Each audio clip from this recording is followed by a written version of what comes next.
అందరూ మంచి శ్రద్ధగా వినాలి.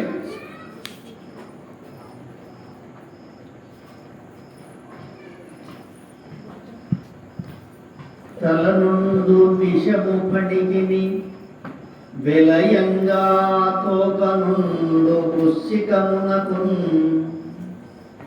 తలతోక ఎనకందును కలునకు నిలువెల్ల విషము గదరా సుమతి. సుమతి శతకంలోని పద్యం. కొందరు ఎలా ఉంటారంటే సమాజం లోపల చాలా ప్రమాదకరమైనటువంటి వారు, అలాంటి వ్యక్తులు కూడా ఉంటారు. మరి అలాంటి వ్యక్తులు ఎంత ప్రమాదకరమో ఈ పద్యంలో చెప్పడం జరిగింది. తల నుండి విషము పనికి. పని అంటే పాము. పని అంటే ఏంటిది? పెట్టుకోరు. పని అంటే ఏంటిది? పాము.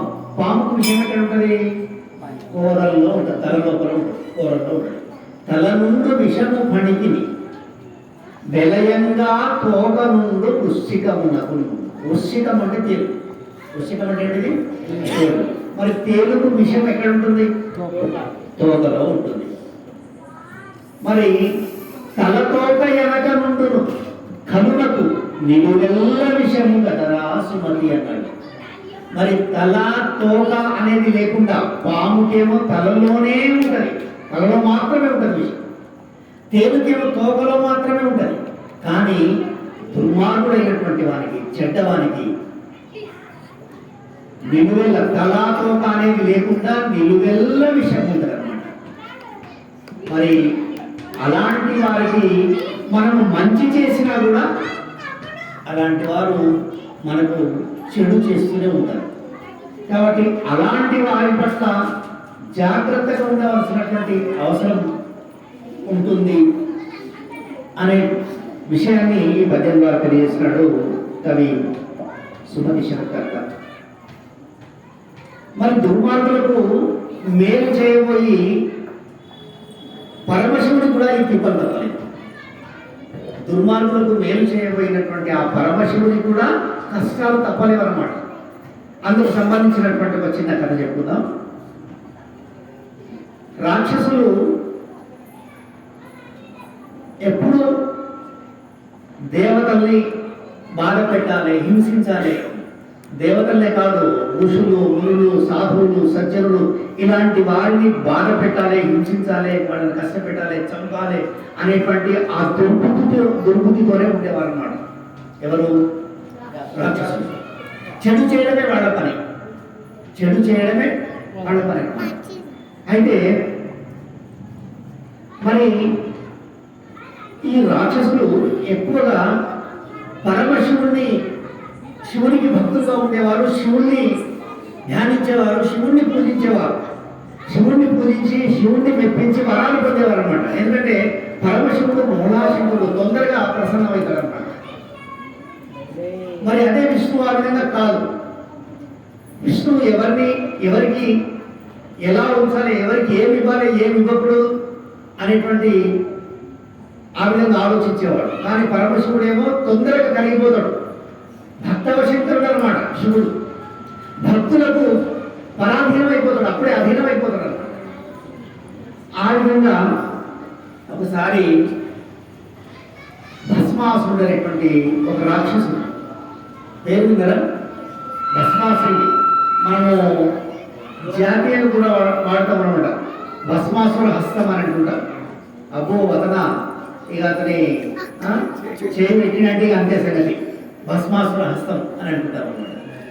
అయితే మరి ఆ జరిగినటువంటి ఆ కథ వల్లనే ఈ జాతీయం అనేది ఏర్పడింది. భస్మాసుర హస్తం అనేటువంటి జాతీయము మన భాషలో, మన పలుకుబడిలోకి వచ్చేసింది అనమాట.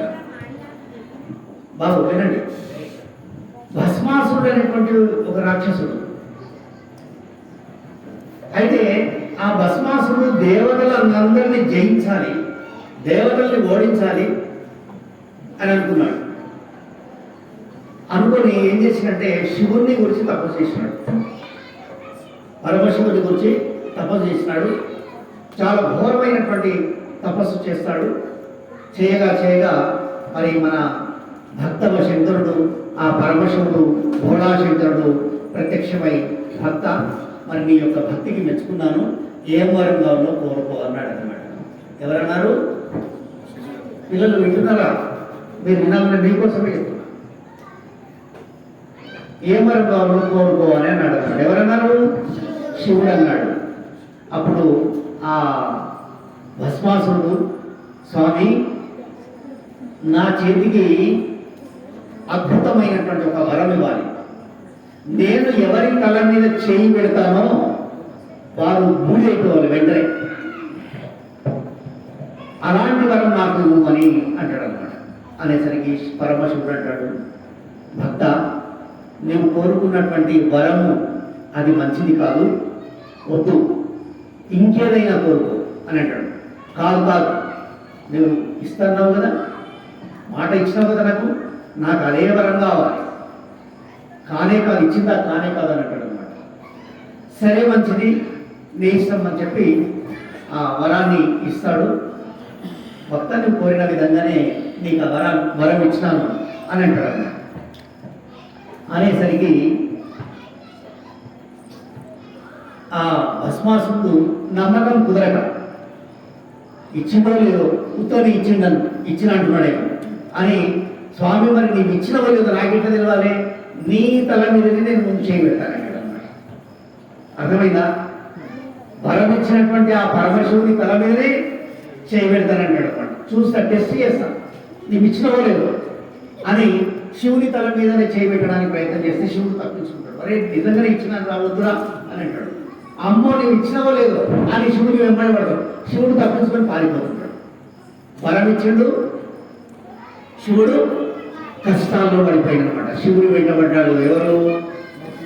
భస్మాసురుడు శివుని వెంట తనకు ఇచ్చినటువంటి వరం నిజమో కాదో అని శివుని మీదనే ప్రయోగం చేయడానికి శివుని వెంటబడ్డాడు అనమాట. పరిగెత్తి ఎంత దూరం వెళ్ళినా వాడు వస్తున్నాడు. వచ్చేసరికి ఆ శివుడు ఎక్కడ తోచక, దిక్కు తోచక ఏం చేసినట్టే ఒక తీగ లోపల, ఆ తీగ పేరు నాకు సరిగా తెలియదు, మర్చిపోయిన పేరు, ఆ తీగ లోపల కాయలు ఉంటాయి, పండ్లు ఉంటాయి అనమాట.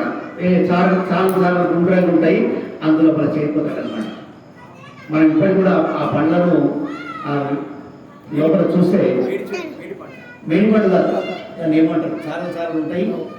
దాన్ని విప్పి చూస్తే లింగం ఉంటుంది అందులో, లింగాకారంలో. దాని విత్తనాలు లింగాకారంలోనే ఉంటాయి అన్నమాట, లింగమాకారంలో ఉంటాయి. అయితే ఆ తీగ లోపల, ఆ కాయ లోపల ప్రవేశిస్తారు అనమాట పరమశివుడు, దాని నుంచి తప్పించుకోవడానికి. అయితే శివుడు ఎటువాయ అని చెప్పి అంతా వెతుకుతుంటాడు, అడుగులో మనం వెతుకుతూ ఉంటాడు అనమాట ఈ భస్మాసురుడు.